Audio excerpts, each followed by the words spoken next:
Olá, sejam bem-vindos a mais um Psicologia Espírita com Joana de Ângeles.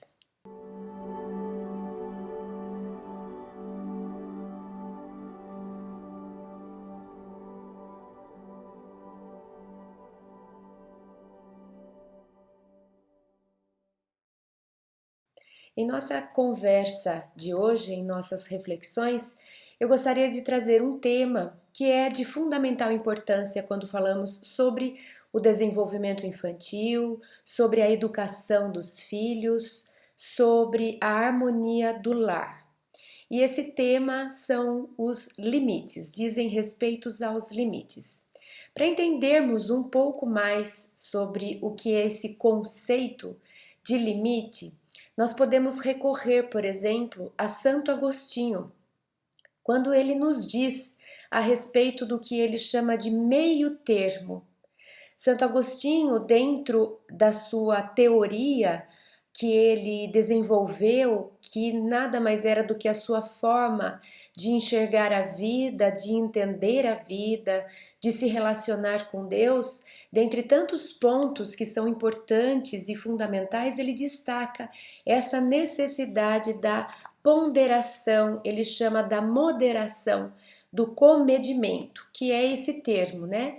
O meio termo. O meio termo nós encontramos também no budismo quando o Buda fala a respeito do caminho do meio. Então é meio que unânime entre os grandes pensadores da humanidade, esses espíritos que realmente denotavam superioridade moral, espiritual, todos eles eram unânimes em nos chamar a atenção a respeito do quanto o comedimento, o meio termo, o caminho do meio, eles são fundamentos para uma boa vida, para se viver bem, para se encontrar a felicidade e a harmonia. Santo Agostinho vai relacionar esse meio termo, esse comedimento, a virtude da moderação, ele vai relacionar com felicidade.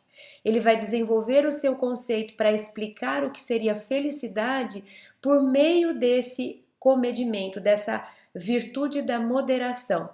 Aristóteles também traz em seu livro Ética a Nicômaco, e vez ou outra eu recorro a esse trecho que eu acho bastante profundo, apesar de simples e meio que óbvio, mas difícil de ser aplicado nas nossas vidas, quando ele diz: o excesso é uma forma de erro, tanto quanto a carência, enquanto o meio termo é uma forma de acerto digna de louvor. E aí ele explica que a virtude é uma espécie de mediania. É um meio termo entre dois vícios, um por excesso e outro por falta.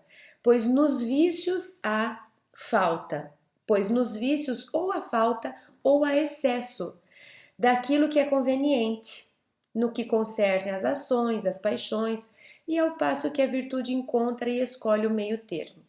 Então, Aristóteles diz que quando nós estamos vivendo qualquer emoção, quando estamos fazendo qualquer escolha, quando estamos tendo qualquer pensamento, se conseguirmos nos lembrar de que excesso é vício, faz mal, tanto quanto a escassez, a carência, também faz mal e também é um vício, eles servem, essas duas referências nos servem para encontrar onde está o meio.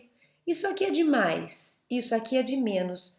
Tanto um quanto o outro são nocivos, tanto um quanto o outro nos atrapalham, nos atormentam. Então, se eu tenho a referência do que é de mais e do que é de menos, eu tenho mais condição de encontrar aquilo que está entre os dois polos. Aquilo que está entre os dois polos é o que é equilibrado, é o que é comedido, é o meio termo, é o caminho do meio. Também na obra espírita, nós encontramos referências a esse meio termo, a esse necessário. Lá no capítulo que fala do supérfluo do necessário do supérfluo, nas questões 715 e seguintes de O Livro dos Espíritos, nós encontramos palavras como intuição, experiência e insaciedade. Então, os espíritos nos explicam que Algumas pessoas já adquiriram, já trazem, alguns espíritos ao reencarnarem, já trazem em si uma espécie de intuição a respeito do que seria esse caminho do meio. Algo dentro dele já mostra, orienta, pontua o que é o bom senso, o comedido, nem tanto o céu, nem tanto a terra, nem tanto aqui, nem tanto lá. Vamos encontrar esse equilíbrio, essa coisa mais mediana. Eles também falam sobre experiência. Outros espíritos ainda não compreenderam, não tem isso como que inato na forma de uma intuição. Alguns espíritos reencarnam e vão utilizar de experiências para encontrar. Como? Ora caindo no excesso, ora indo para a escassez. E aí nós que estamos nessas experiências percebemos: nossa, acho que falei demais. Nossa, acho que exagerei na minha decisão. Nossa, acho que me precipitei, fui muito apressada para falar tal coisa, para decidir tal coisa, para tomar tal escolha. Ou às vezes a gente diz: nossa, acho que eu não falei quando eu deveria ter falado. Eu acho que eu não agi quando eu deveria ter tomado uma atitude. Então, por experiência, nós vamos encontrando aquilo que não nos faz bem. Porque sempre que estamos nesse exagero, nessa escassez, não temos uma boa sensação. É possível experimentar no próprio corpo a emoção que nos diz que não foi bom. Falou demais, eu não fiquei bem depois que eu falei demais. Eu não falei, eu deveria ter falado, não fiquei bem depois disso. Enquanto que quando nós conseguimos falar na medida comedida, na medida necessária, aí nós falamos, nossa, eu consegui falar de um jeito que me fez bem. Ou seja, não falei exageradamente e também não me omiti. Consegui me expressar numa medida que foi boa, que foi adequada, que foi saudável em tudo. Em tudo nós devemos buscar essa saciedade, esse limite, esse equilíbrio. Outras vezes nós vamos tomar decisões em que a gente fala assim: nossa, fiz mais do que eu deveria, me precipitei no tempo, quis mais do que era necessário. Sempre eu não termino bem, ou às vezes de menos. O importante é aprendermos com as experiências. Então, os bons espíritos nos alertam a respeito disso. Alguns já têm por intuição, não preciso experimentar. Algo em mim me diz que isso está demais, que isso está de menos, que o limite está ali, que o bom senso está ali. Outras pessoas não sabem internamente, já não têm essa bússola equilibrada ou configurada e precisam experimentar, tudo bem, faz parte. Aí a gente experimenta o mais, experimenta o menos para poder achar esse equilíbrio, esse balanço que tem mais a ver com harmonia, felicidade, saúde, enfim, uma vida como realmente nós queremos.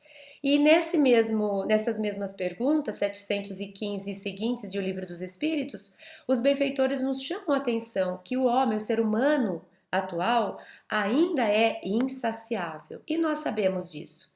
Nunca estamos felizes, nunca é suficiente, sempre queremos mais, sempre nos sentimos com pouco.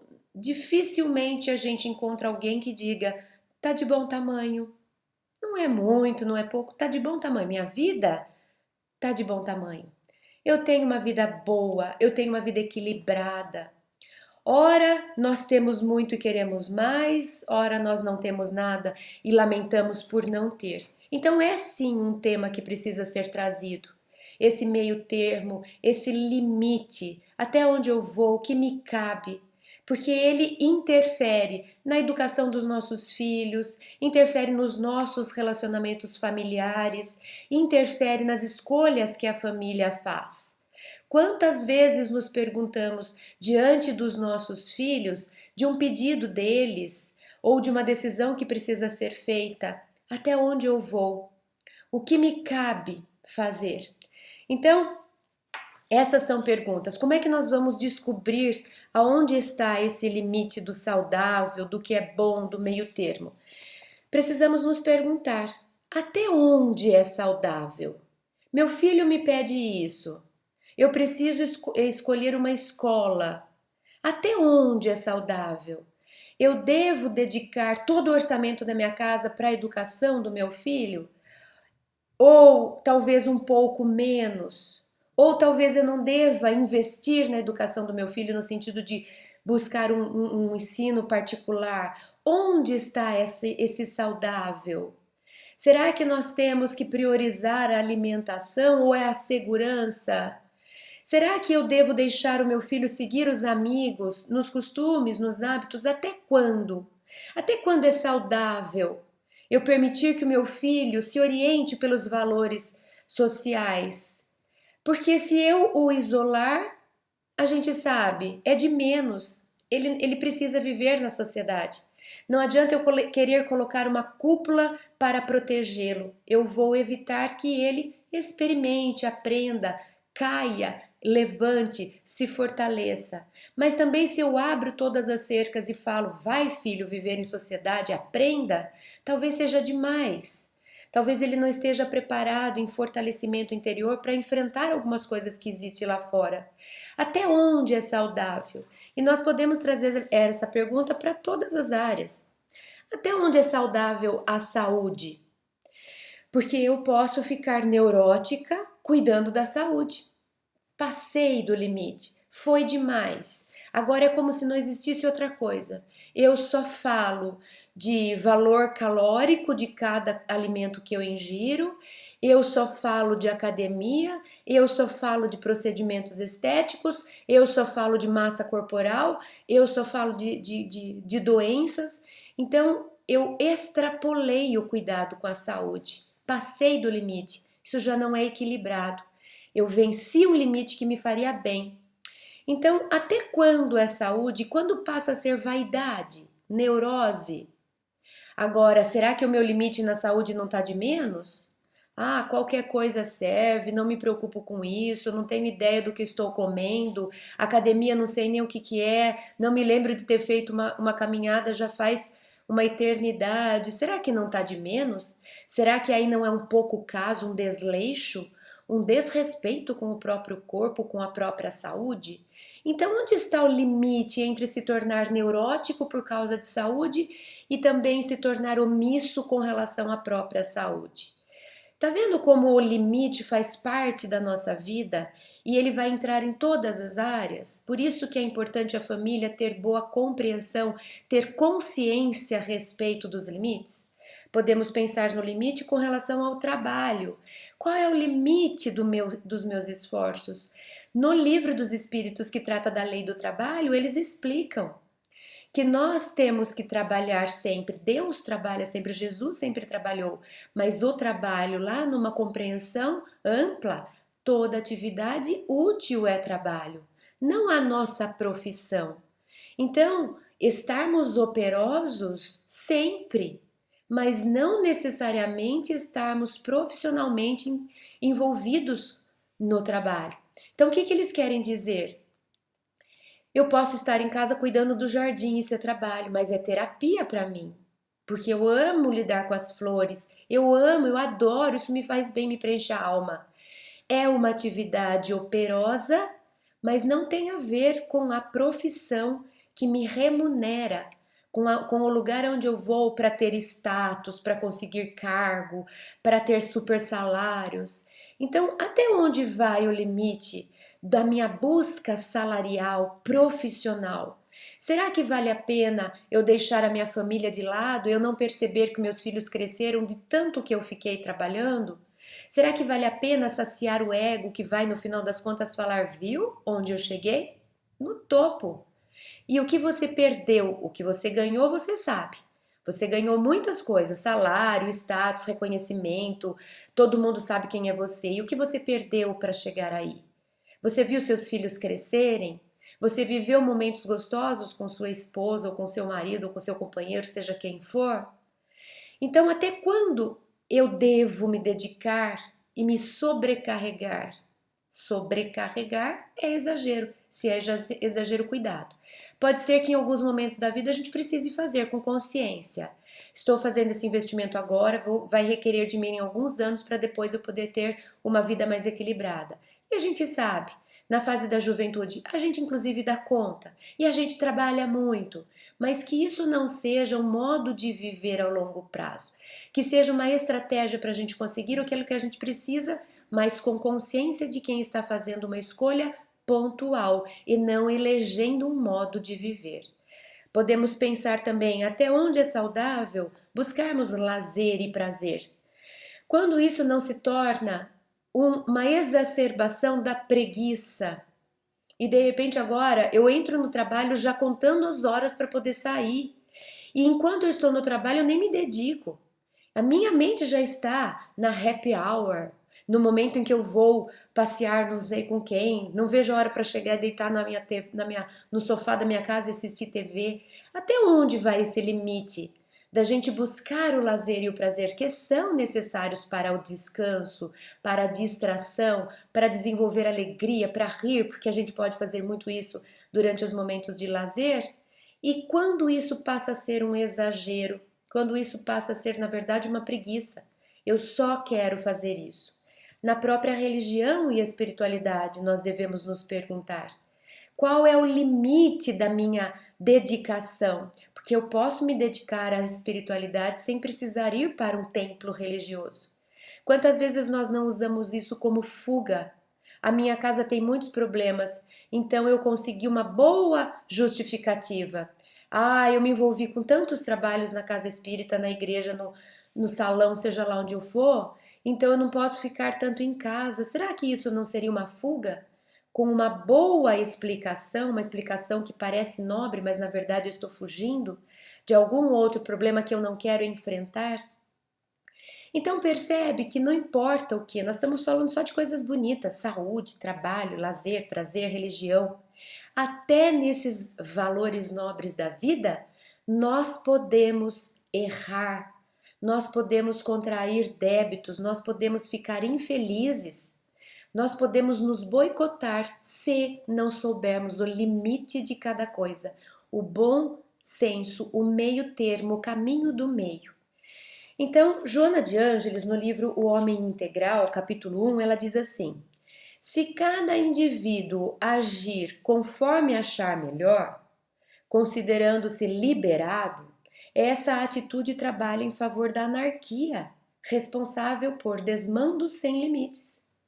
Eu vou cuidar da minha alimentação como eu quiser, eu sou livre para isso. Conclusão, eu vou beber o que eu quiser, comer o que eu quiser. Se eu me sentir liberado para trabalhar do jeito que eu quiser, se eu me sentir liberado para fazer o prazer que eu quiser, eu vou acabar trabalhando em favor da anarquia. Por quê?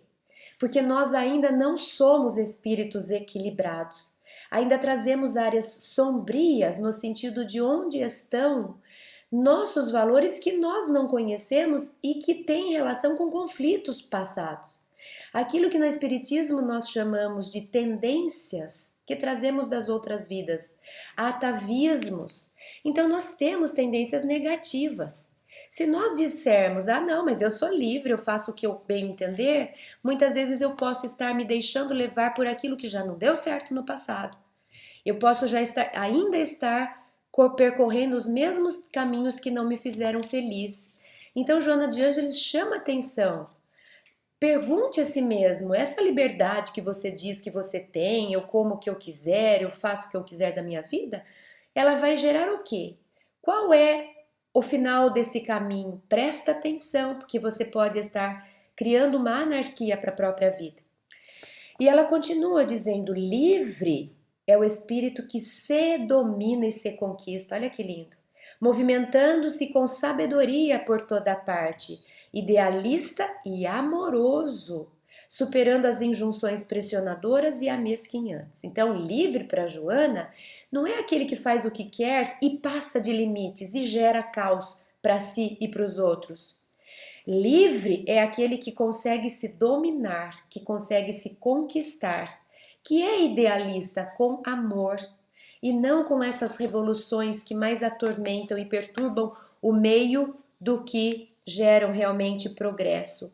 Então, para a gente se sentir livre, É preciso que a gente possa dizer: eu consigo me controlar, eu tenho limite, eu sei me pôr limite. Então, isso eu sou livre porque eu posso escolher.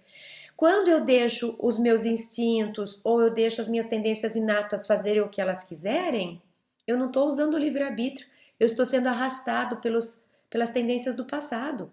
Livre-arbítrio, quando eu estou na plenitude dele, no controle dele estou com vontade de fazer isso, mas uso a razão e sei que não me é o melhor, por isso decido fazer aquilo. Isso é a pessoa que é livre, porque ela pode escolher. Ela olha para cá, ela diz: estou com vontade de fazer isso, mas não devo. Então, o que é bom para mim? É fazer aquilo, então é isso que eu faço. Eu sou livre, eu estou escolhendo. Agora, se o meu desejo que aparece em mim me leva para um lugar, que liberdade eu tenho? Eu estou escrava desse desejo. Por isso que a gente vai agora lá para o livro Plenitude para falar de desejos, porque limite e desejos têm tudo a ver. Joana de Ângeles diz assim, no capítulo 3 do livro Plenitude: porque não sabe distinguir entre o essencial e o supérfluo, o que convém e aquilo que não é lícito conseguir, o homem extrapola as aspirações e atormenta-se pelo desejo mal conduzido, ambicionando além das possibilidades e transferindo-se de uma para outra forma de amargura. Então, se eu sou a pessoa que eu não consigo ter discernimento até onde é o meu limite, o que passa a extrapolar e me fazer mal? E isso em tudo. Isso na minha saúde, na minha alimentação, nos meus momentos de lazer, nas atividades que eu escolho, culturais, nos meus momentos de relação social. Se eu não sou capaz de escolher até onde eu devo ir, se eu não sou capaz de distinguir entre o que é necessário e o que é supérfluo, o homem extrapola, o homem se atormenta, o homem ambiciona e se transfere de amargura para amargura. Então, por exemplo, eu digo assim: eu preciso sair um pouco e espairecer. Eu ando muito tensa, meu trabalho está muito difícil, eu ando trabalhando demais, estou precisando de um momento de lazer. Olha que pensamento saudável, equilibrado e de quem se conhece e se respeita. Mas aí, para escolher esse momento de lazer, eu extrapolo, eu não sei o limite. E eu acabo fazendo coisas que me atormentam e que me geram outras amarguras. Eu estava amargurada de cansaço por tanto trabalho, aí eu decido sair para uma noitada. Nessa noitada eu me comprometo de várias formas, porque acabo adotando no fervor das emoções comportamentos ilícitos. Acabo não dando conta do que eu falo, do que eu escolho, de onde eu vou, com quem eu estou e o que eu faço. E aí, ao longo de uma única noite, eu volto para casa com várias questões para serem depois elaboradas, resgatadas, restauradas e reparadas. Então, eu estava amargurado de cansaço, decido que preciso fazer uma atividade para me distrair e volto para casa com uma segunda amargura, que é um arrependimento porque que me perdi, fiz o que eu não queria, não consegui falar não para algumas coisas. Quando vi, eu estava lá e depois de uma noitada eu volto para casa mais esgotado do que eu estava antes. Então, Joana está dizendo que se a gente não conseguir distinguir, eu preciso me distrair, mas o que é essencial? Até onde eu vou? Que tipo de situação realmente vai me dar respiro, vai me fazer de novo restaurar a energia? Se eu não souber dosar, eu acabo atrapalhando e eu vou buscando uma coisa e acabo encontrando outra. Então, Joana nos chama a atenção. Nada que é demais, nada que a gente extrapola, que a gente queira mais, vai nos fazer bem. Sabe aquela história de que a gente vai comer uma coisa que a gente gosta e a gente come tanto que passa mal e depois você fica com aversão e nunca mais você quer chegar perto daquilo? É isso que a Joana de Ângeles está nos trazendo. Esses desejos eu não sei distinguir entre o essencial e o supérfluo. Eu passo, eu me lambuzo e aí eu me prejudico, eu passo mal, eu gero um problema, eu me atormento. Aí depois eu fico até com aversão àquilo. Quantas vezes a gente já não fez isso? Na alimentação mesmo, nas guloseimas, as crianças. Criança faz muito isso. Criança, lembro agora de um episódio com meu filho, que agora já é homem feito, mas pequeno, ele descobriu que existia uma coisa que não deve ter sido feita dentro da obra de Deus, deve ter sido infiltrada de fora, que se chama Nutella. E ele descobriu essa Nutella e ele comia Nutella com colher. E aí ele passou tão mal, precisou ir para o pronto-socorro, porque exagerou e foi uma bela experiência, porque ele depois pôs a Nutella no lugar dela. E a Nutella nunca mais o provocou.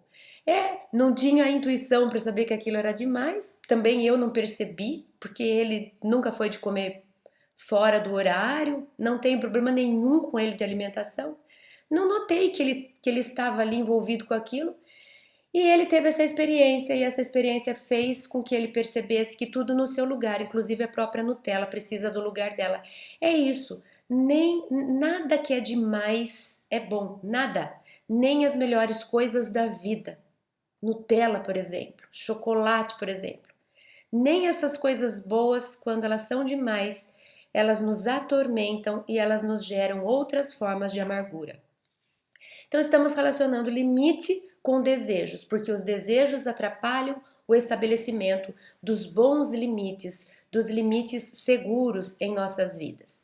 Uma outra relação que nós fazemos, e que nós vamos agora lá para o livro Vida, Desafios e Soluções, no capítulo 8, é a relação entre limite e esforço pessoal.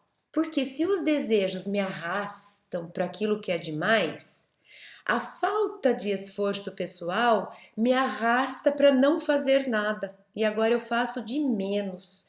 Eu faço menos do que eu deveria, do que eu precisaria, do que seria bom e útil para a minha vida.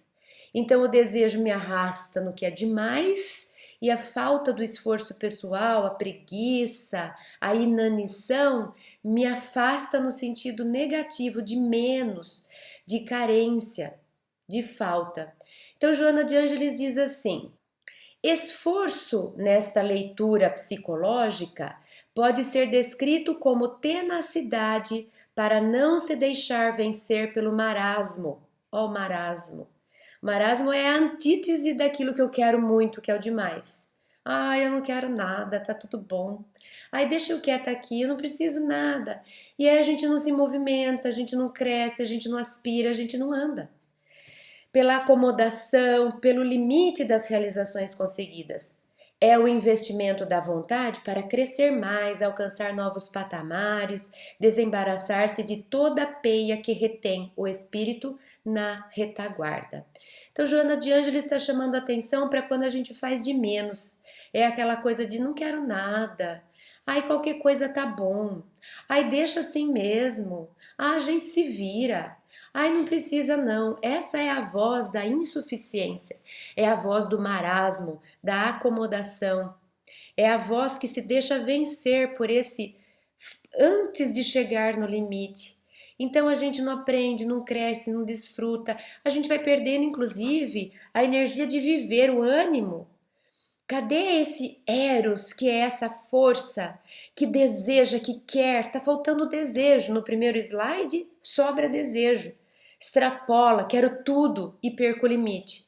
Nesse próximo slide, me falta um pingo disso. E eu não quero nada, eu fico me acomodando lá embaixo. E eu não cresço, eu não aprendo, não me desafio, eu não experimento.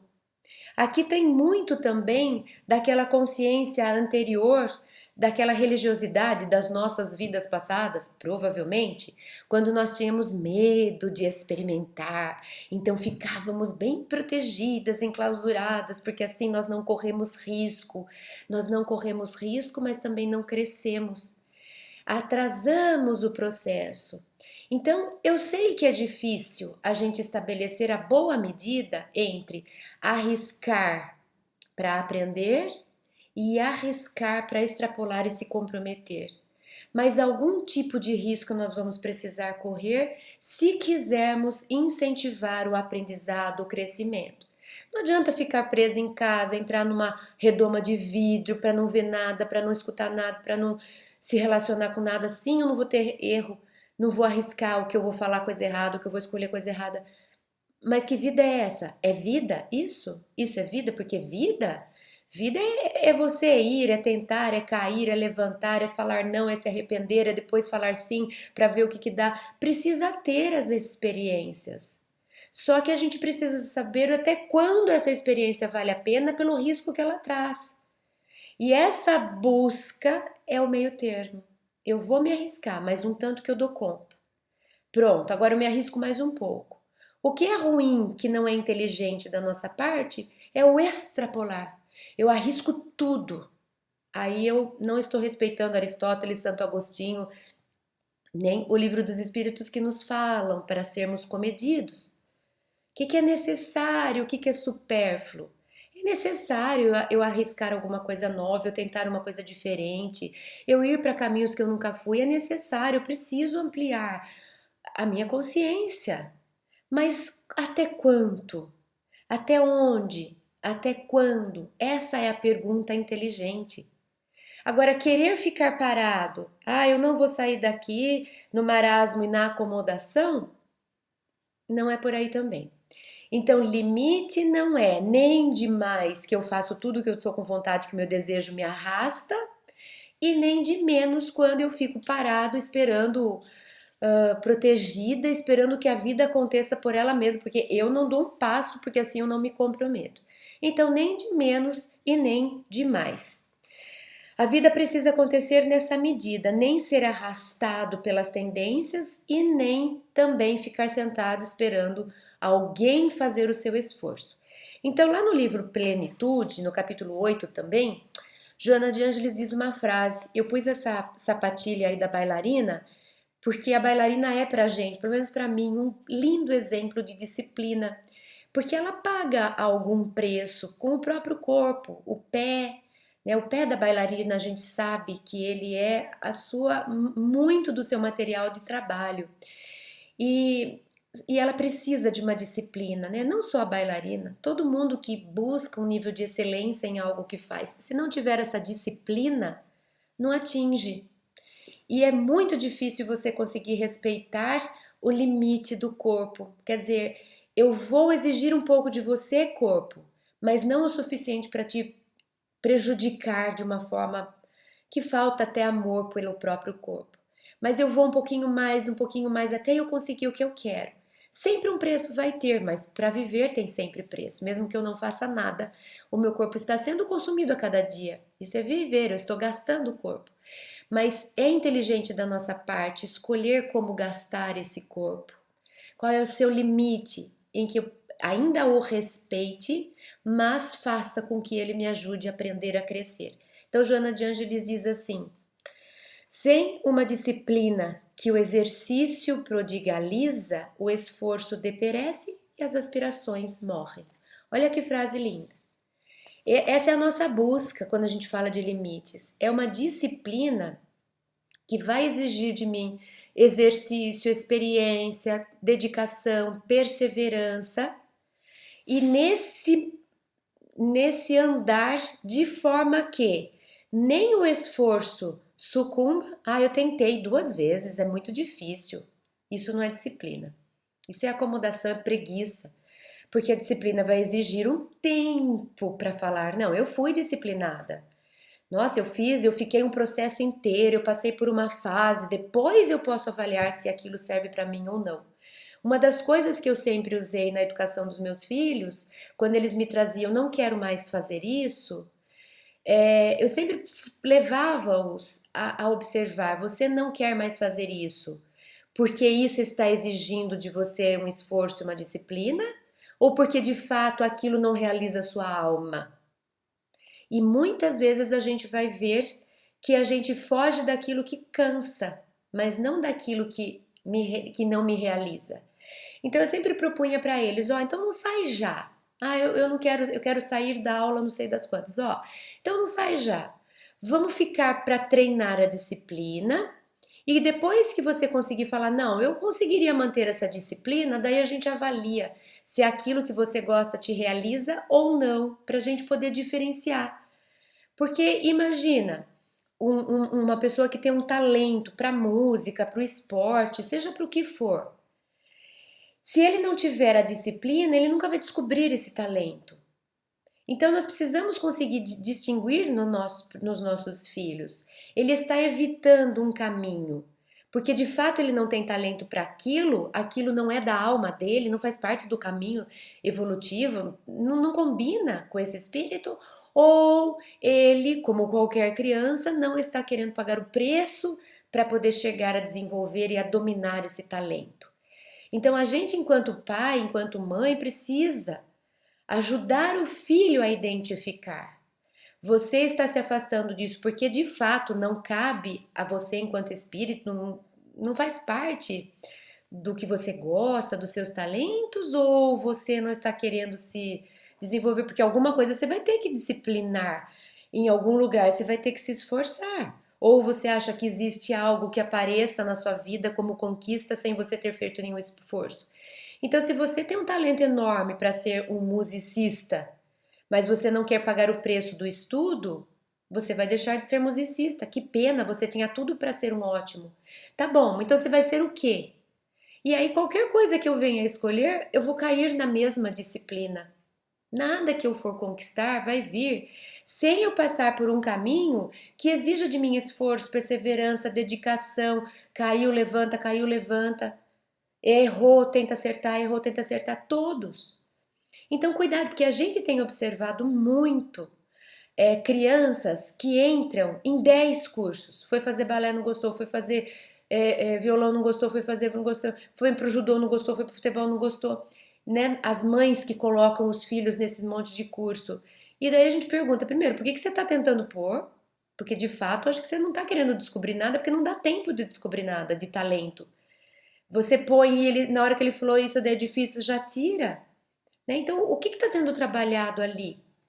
Quando a gente coloca o filho para fazer uma coisa, tem um monte de coisa que a gente põe junto. O seu compromisso, a sua perseverança, a sua disciplina, a sua dedicação. Eu estou educando ele para fazer qualquer coisa. Porque quando eu coloco ele para aprender uma música, eu estou ensinando a ele a como lidar com um projeto, que vai ser um projeto de vida, um projeto de ter filho, um projeto profissional. Agora, se eu ensino meu filho que qualquer coisa que ele tente e no primeiro momento não ficou legal, ele pode sair, ele vai fazer isso pro resto das coisas. Ele vai trabalhar, mas não gostou. Aí ele vai querer formar uma família, mas dá muito trabalho. Aí ele vai querer ser espírita, mas pelo amor de Deus, isso daí é muito difícil. E ele não vai desenvolver nada. Porque ele não foi treinado a perseverar, a se dedicar, a manter. Tá vendo a importância do limite? Eu preciso testar limites. Eu não posso ficar onde me é conveniente ficar. Eu preciso ficar onde me convém que eu fique. E onde convém que eu fique? Aonde eu cresça.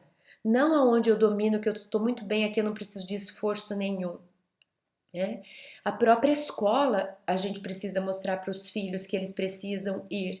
Então, sem uma disciplina que o exercício prodigaliza, o esforço deperece e as aspirações morrem.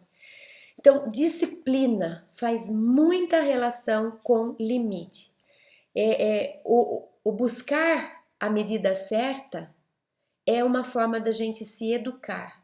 Até onde eu vou? O que eu permito? Como é que eu lido com isso? Faço ou não faço? Isso tá muito ou isso tá pouco? Quando eu busco responder isso, eu estou educando. E eu estou ensinando meu filho a se educar também. Uma outra relação que a gente propõe é do limite com a ética. Tem tudo a ver, gente. Tem tudo a ver, porque até onde eu devo, o que me cabe, a ética vai ser a primeira a responder. É ético o que você quer fazer? Faz bem para você moralmente? Faz bem para o bem comum, para a humanidade, para a natureza? Então, quando eu pergunto sobre ética, eu já consigo responder um monte de coisas com relação aos limites. Joana de Ângeles, no capítulo 6 do livro Plenitude, ela diz assim: entendamos essa ética na condição de serenidade, que respeita todos os comportamentos sem impor a sua forma de ser, de encarar a vida, de manifestar-se. Além de uma ética moral, tem um caráter universal, superando os interesses e convenções geográficas que estabelecem conceitos de conveniência, estribados em preconceitos e limites, estatuídos em leis transitórias, às vezes necessárias, mas que não objetivam o bem comum.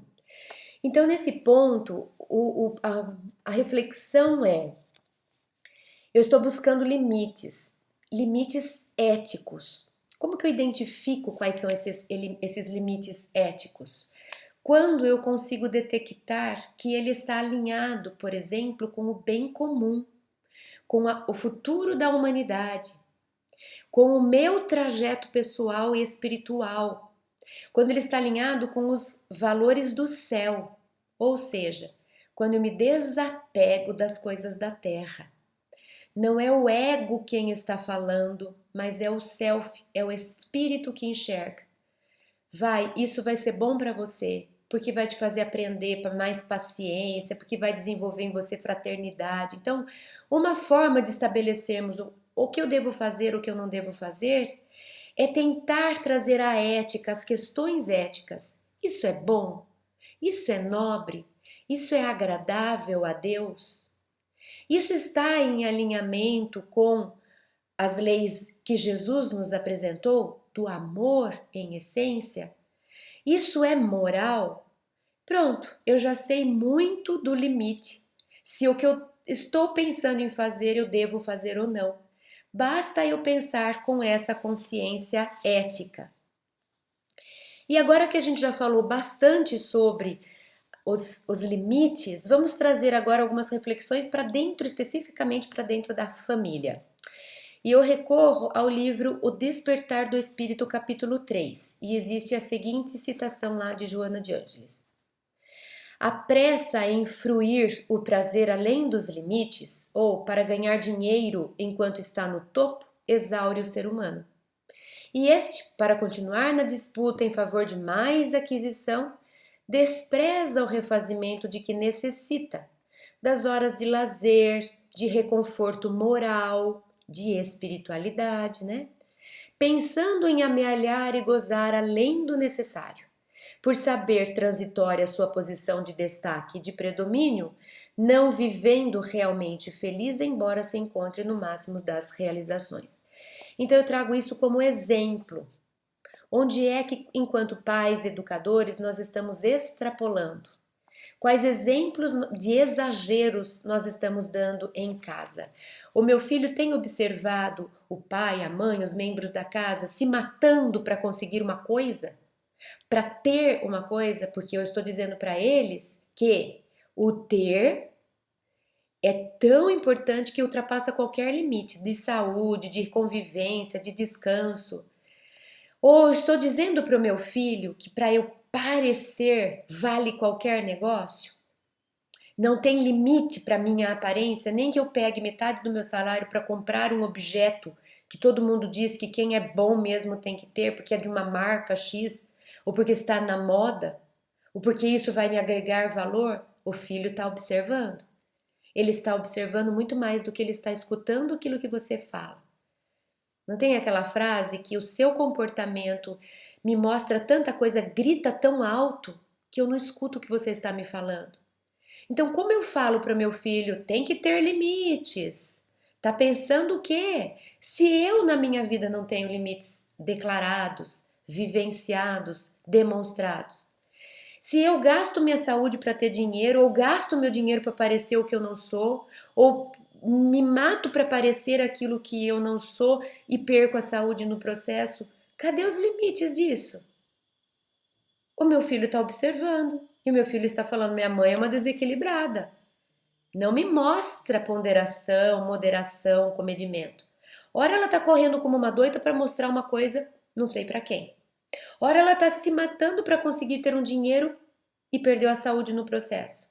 Ora ela está muito preocupada com a saúde e esquece que tem casa, que tem filho e vive em academia, por exemplo. Tudo que é demais. E o meu filho está observando como eu vivo. Eu vivo uma vida de comedimento, ele observa que eu frequentemente o pondero. O meu filho está me vendo fazer ponderações, não sei se eu vou para cá, se eu vou para lá. Meu filho está observando que isso faz parte da minha vida, do meu comportamento, balancear as coisas, compensar, ou meu filho observa que frequentemente eu estou no exagero de uma coisa, na falta de outra coisa, e depois eu vou dizer para ele que precisa andar pelo caminho do meio, que precisa ter equilíbrio na vida, que tudo tem limite, mas ele não me vê praticando limites comigo, com a minha vida. Ele não me vê fazendo escolhas de quem está tentando encontrar a medida boa, a medida do meio. Então eu lembro aqui aos pais, eu volto com essa questão que provavelmente eu já trouxe nos primeiros programas, quando a gente falou do ser pai, do ser mãe, da importância da educação, a questão 208 de O Livro dos Espíritos. Kardec pergunta: nenhuma influência exercem os espíritos dos pais sobre o filho depois do nascimento deste? A resposta é ao contrário. Bem grande influência exercem. Conforme já dissemos, os espíritos têm de contribuir para o progresso uns dos outros. Pois bem, os espíritos dos pais têm por missão desenvolver os dos seus filhos pela educação. Constitui-se-lhes isso uma tarefa, tornar-se-ão culpados se vierem a falir no seu desempenho. Então, a melhor forma de ensinarmos limites para os filhos é viver o comedimento, é experimentar o desapego, é saber falar não para uma coisa que está demais, é saber falar não para uma coisa que está de menos. Eles precisam ver a gente demonstrando a autodisciplina. É assim que a gente ensina os filhos a terem limites. Quando a gente diz assim para os filhos, está sem limite o seu tempo de computador. Muitas vezes ele vai dizer, e o seu também. Porque você não larga desse celular, mãe? Como é que você vai me dizer que eu estou exagerando se você não consegue estabelecer para você limites? Ah, você, meu filho, precisa pôr limites, está saindo muito. Se pergunte a si. Eu sei me colocar limites, eu também sei viver de uma forma comedida? Ou eu, da minha parte, faço algo muito parecido? Nós estamos criticando muito, a gente observa muitas críticas aos jovens, às crianças, e eu me pergunto, eles foram educados, tem muito das mãos da educação na construção de crianças e de jovens, ou eles se fizeram sozinhos? Não tinha nenhum adulto por perto. As crianças e os jovens se fizeram, se formaram. Não! Ainda que eles sejam espíritos e que cada um carregue suas próprias tendências, o jovem e a criança de hoje são muito influenciados pela educação que receberam. Então, se fazemos críticas às crianças e os jovens, porque não sabem, extrapolam o tempo de computador, extrapolam o tempo de celular, a pergunta é: a educação falhou? Certamente. Certamente a educação não foi suficiente para mostrar para eles que tudo tem hora. E como a gente observa isso acontecendo e a gente sabe que isso acontece?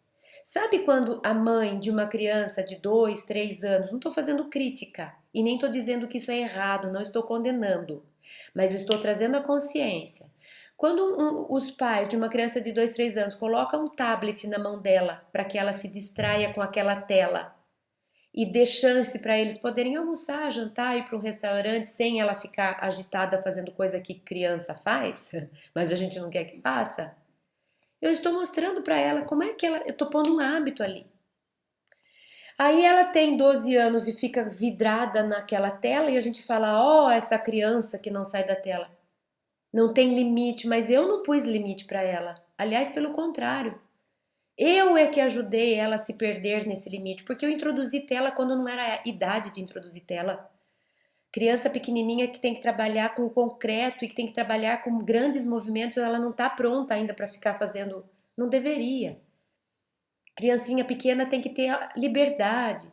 Então, a gente interfere para facilitar a nossa vida muitas vezes, ou por ignorância, de novo, não é condenação, nenhuma crítica, mas precisa olhar para isso. E depois a gente não quer colher esses resultados, e aí a gente critica o jovem. Mas esse jovem, ele foi formado pelo processo de educação. Então, se a gente não está gostando do resultado, a gente precisa voltar no processo de educação para revê-lo e não criticar essa pessoa como se ela fosse unicamente responsável por onde ela chegou. Ela depende. A questão que a gente acabou de ver, nós influenciamos. Então, por que eu não enxergo que tipo de influência eu fiz para meu filho chegar onde ele chegou? Porque assim eu tenho chance de rever o que eu ando fazendo para mudar. Mesmo que ele já seja grande, sempre tem espaço para mudanças positivas. Nunca é tarde para a gente rever e reposicionar, inclusive dizer para eles: olha, você já cresceu e eu te deixei fazer isso a vida inteira, mas que conste a partir de hoje. Eu entendi que não é bem por aí, se eu fosse fazer de novo eu faria diferente. Então, quando você trouxer neto para casa, já fica certo que a gente vai conversar sobre novas formas. Ótimo! Trouxe a consciência, o filho sabe agora que valores foram atualizados, que bom, isso se chama progresso. Então, lá na questão 796, tem também uma citação que eu queria destacar de O Livro dos Espíritos. Uma sociedade depravada certamente precisa de leis severas. Infelizmente, essas leis mais se destinam a punir o mal depois de feito do que a lhe secar a fonte. Só a educação poderá reformar os homens, que então não precisarão mais de leis tão rigorosas. É isso. A gente vai lá, observa as crianças, os jovens fazendo tudo o que eles não deveriam e pune. Que pena que a gente ainda faz isso. Tudo bem, isso ainda é um recurso. Mas o ideal é investir no desenvolvimento, na educação, para que eles sejam germinados, crescidos, construídos já com essas ponderações internas. A própria criança vai aprendendo a buscar limites saudáveis, a se questionar se não anda fazendo muito isso, se não anda fazendo pouco aquilo. Eu vou ensinando a criança a identificar qual é o caminho bom, ao invés de deixá-la fazer o que ela quer e depois punir porque ela fez errado. Por isso que a gente está investindo tanto nesses encontros sobre a família. Por isso que falamos sobre o processo de educação, sobre o desenvolvimento, o ser criança, o ser adolescente, o ser pai, o ser mãe. E vamos falar em breve do ser avó, do ser avô. Por quê? Porque é lá que é a verdadeira solução. É no desenvolvimento, na criação que nós vamos transformar o nosso planeta, a nossa sociedade. Por enquanto, a gente não sabe muito bem como fazer, deixa fazer do jeito que dá e depois pune o que fez de errado. Depois vai lá e castra, depois vai lá e condena, depois vai lá e reclama, lamenta. Então vamos desde pequenininho ensinar os filhos o caminho do meio, nem tanto lá nem tanto cá. Filho, aprenda a fazer as coisas com ponderação. O que você anda gastando muito tempo? Como é que anda a sua agenda? Observa quanto tempo você fica nisso. E com relação àquilo, parece que eu nunca mais vi você fazer, nunca mais vi você sair para brincar com seu cachorrinho. Não está exagerado? Não tá faltando? É tão bom se relacionar com um bichinho e você está ficando de menos. Então, limite é um convite, é um alerta para a gente visitar o que é de mais e o que é de menos. É uma chance que a gente tem de detectar onde é que a gente está se desviando para a gente poder voltar para o caminho da ponderação, do comedimento. Ah, meu filho quer fazer uma coisa, será que eu deixo? Ponho o limite, deixo fazer, né? Então, qual seria uma regra boa? Porque aqui a gente não está falando da parte pedagógica, né? Na parte pedagógica, a própria internet tem mil textos para a gente descobrir a respeito de como estabelecer limites. Tem livros maravilhosos sobre limites, onde é que está o limite correto, e a gente deve fazer essa busca científica, principalmente quando a gente tem crianças pequenas. Vai investigar, tem tantos vídeos interessantes de ótimos profissionais falando sobre limite com relação à criança, para a gente se equipar melhor e saber estabelecer o limite onde ele deve. Mas eu finalizo aqui trazendo um convite do apóstolo Paulo para que a gente se balize e encontre o meio termo. Deixo ou não deixo meu filho? Coloco o limite aqui ou não? Estou tolhendo a liberdade dele se eu pôr limite e ele vai ficar castrado se eu não deixo ele fazer nada? Pode ser. Ou eu deixo ele fazer e acabo deixando o que ele ainda não estava pronto para fazer e ele acaba se machucando. Não sei, pode ser também. Então, como que eu busco o limite para saber o que eu deixo e o que eu não deixo? Para saber aonde eu ponho a cerca, um pouco para lá, um pouco para cá, o que cabe ao meu filho ou ainda não cabe. Então, eu termino com essa citação que está lá em 1 Coríntios 6:12. Todas as coisas me são lícitas, mas nem todas as coisas me convêm. Todas as coisas me são lícitas, mas eu não me deixarei dominar por nenhuma. Então, essa ponderação que o apóstolo nos traz pode ser relacionada a um monte de coisa.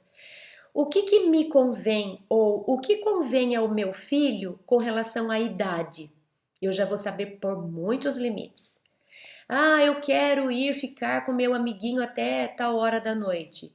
Qual é a sua idade? Pela sua idade eu já vou saber se isso te convém ou não. Então, a pergunta o que convém ao meu filho me ajuda a estabelecer limites. O que convém ao meu filho com relação à idade? O que convém ao meu filho com relação à sua saúde? Devo deixar no computador? Não devo? A tela, o olho, a vista, a mente? Cadê a parte social? Meu filho não se socializa mais. O que convém ao meu filho com relação à saúde? Naquilo que ele se alimenta, da forma como ele se alimenta, se ele está fazendo atividade física ou não? O que convém ao meu filho com relação ao seu futuro? Isso que eu estou deixando ele fazer compromete o futuro? Aquilo que eu preciso que ele faça, mas ele não está fazendo, o que gera, o que vai acarretar ao seu futuro? O que convém ao meu filho pensando no futuro dele? O que convém ao espírito do meu filho? E aí a gente vai ver que às vezes a gente deixa um filho fazer uma coisa, mas não deixa o outro, porque a gente identifica que em espírito esse já dá conta e aquele ainda precisa um pouco mais de atenção. Então, quando a gente pergunta, como o apóstolo Paulo fala, o que convém, a gente consegue estabelecer bons limites.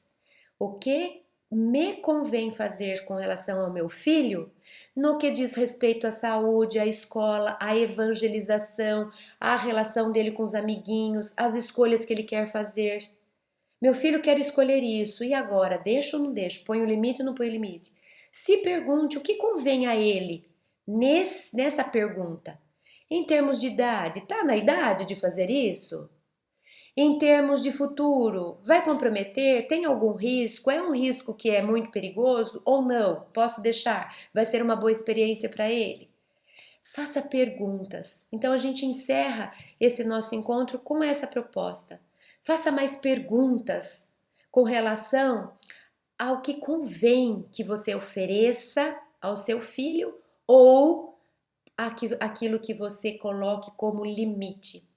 Perca mais tempo pensando a respeito.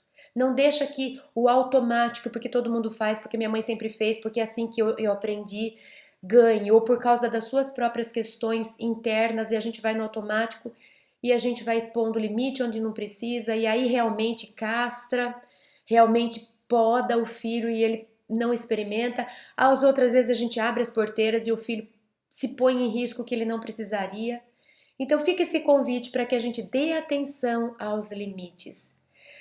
Os limites têm sido muito quebrados na nossa sociedade e nós temos colhido muitos maus frutos pela falta de limites em casa.